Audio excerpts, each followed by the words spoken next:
حضرت محمد صلی اللہ علیہ وآلہ وسلم نے ہمیں بتایا ہے کہ جب ہم قبر میں داخل ہوں گے تو اس پہلے منٹ میں کیا دیکھیں گے، کیا سنیں گے۔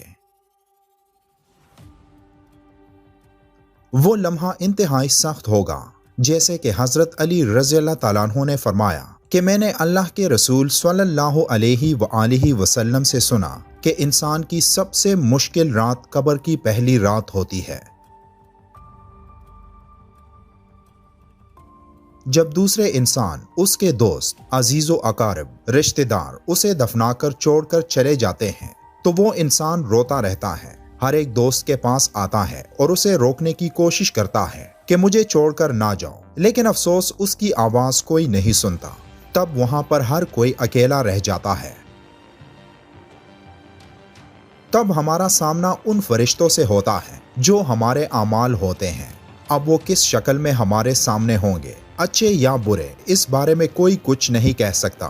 تب وہ ہم سے اس دنیا میں گزاری ہوئی زندگی کے متعلق سوال کریں گے، جن سوالوں کے جواب ہماری اس زندگی میں موجود ہیں جب تک ہم سانس لے رہے ہیں۔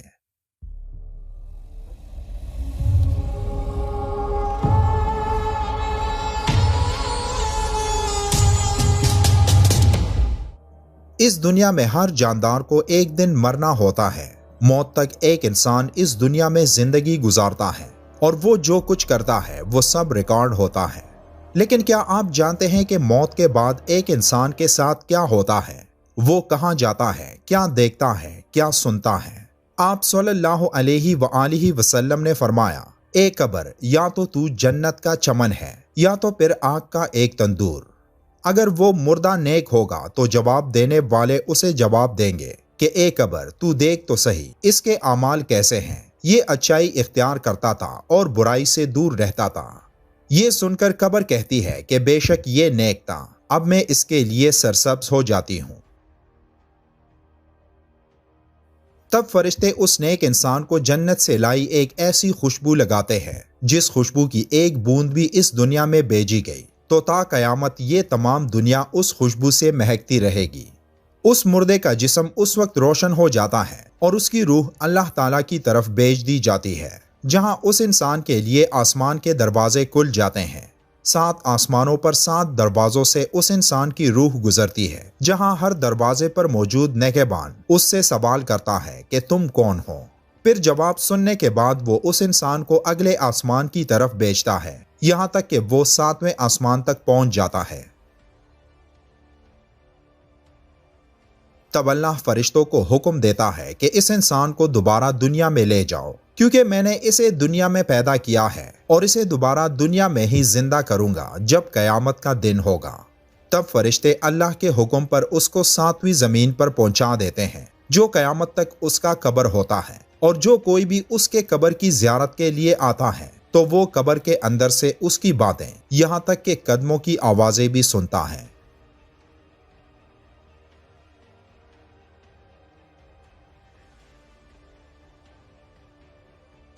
تب اس وقت اس کے پاس 2 فرشتے اپنے دانتوں سے زمین چیرتے ہوئے آتے ہیں۔ ان کی شکلیں نہایت ڈراؤنی اور ہیبت ناک ہوتی ہیں۔ ان کے بدن کا رنگ سیاہ اور آنکھیں سیاہ اور نیلی اور دیگ کی برابر اور شعلہ زن ہیں، اور ان کے بال سر سے پاؤں تک، اور ان کے دانت کئی ہاتھ کے جن سے زمین چیرتے ہوئے آئیں گے۔ ان میں سے ایک کو منکر اور دوسرے کو نیکر کہتے ہیں۔ مردے کو جھنجھوڑتے اور جھڑک کر اٹھاتے اور نہایت سختی کے ساتھ کرخت آواز میں سوال کرتے ہیں کہ تیرا رب کون ہے، تیرا دین کیا ہے، ان کے بارے میں تو کیا کہتا تھا؟ اگر مردہ مسلمان ہے تو پہلے سوال کا جواب دے گا کہ میرا رب اللہ ہے، اور دوسرے کا جواب دے گا کہ میرا دین اسلام ہے، پھر جواب دے گا کہ وہ تو رسول اللہ صلی اللہ علیہ وآلہ وسلم ہے۔ پھر وہ پوچھیں گے کہ تجھے کس نے بتایا؟ تو وہ کہے گا کہ میں نے اللہ کی کتاب پڑھی، اس پر ایمان لایا اور تصدیق کی۔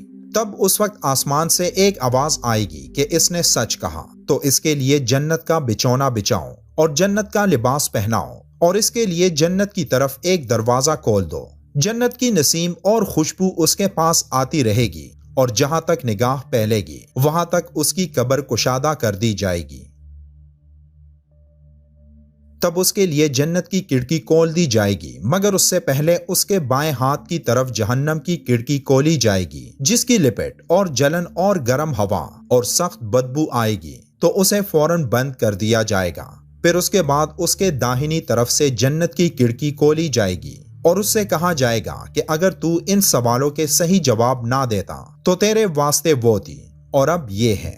تب وہ اس کھڑکی سے جنت کے نظارے دیکھے گا اس وقت تک جب تک وہ دوبارہ زندہ نہیں کیا جاتا، اور قیامت کے بعد اسے اسی دروازے سے جنت میں داخل کیا جائے گا جو دروازہ اس کے لیے قبر میں کھولا گیا تھا۔ لیکن یہ سب اس انسان کے لیے نہیں ہوگا جو اس دنیا میں اللہ کے احکام کو بھول کر شیطانی کاموں میں مصروف رہا ہو۔ اس کے لیے سب کچھ برعکس ہوگا۔ پہلے اس کے لیے جنت کی کھڑکی کھولی جائے گی تاکہ اس کی خوشبو، ٹھنڈک، راحت اور نعمت کی جھلک دیکھ سکے، اور پھر جسے بند کر دیا جائے گا، اور دوزخ کی کھڑکی کھولی جائے گی تاکہ اس پر عذاب کے ساتھ ان نعمتوں کی حسرت بھی ہو۔ تب اسے آگ کا لباس پہنایا جائے گا اور اس کے لیے جہنم کی طرف ایک دروازہ کھول دیا جائے گا جس کی گرمی اور لپٹ اس کو پہنچے گی، اور اس پر عذاب دینے کے لیے 2 فرشتے مقرر ہوں گے جو اندھے اور بہرے ہوں گے، اور ان کے ساتھ لوہے کا ہتھوڑا ہوگا کہ پہاڑ پر اگر مارا جائے تو خاک ہو جائے، اور اس ہتھوڑے سے اس کو مارتے رہیں گے۔ مردہ اگر قبر میں زندہ دفن نہ کیا جائے تو جہاں پڑا رہ گیا یا پھینک دیا گیا، غرض کہیں ہو، اس سے وہی سوالات ہوں گے اور وہی ثواب یا عذاب اسے پہنچے گا۔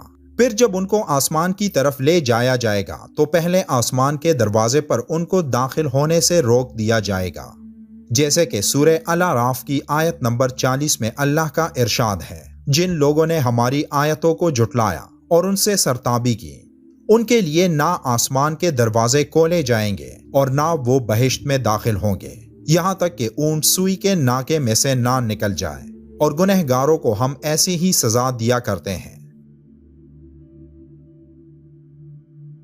حضرت محمد صلی اللہ علیہ وآلہ وسلم نے فرمایا، لوگوں اپنی موت کو یاد کیا کرو۔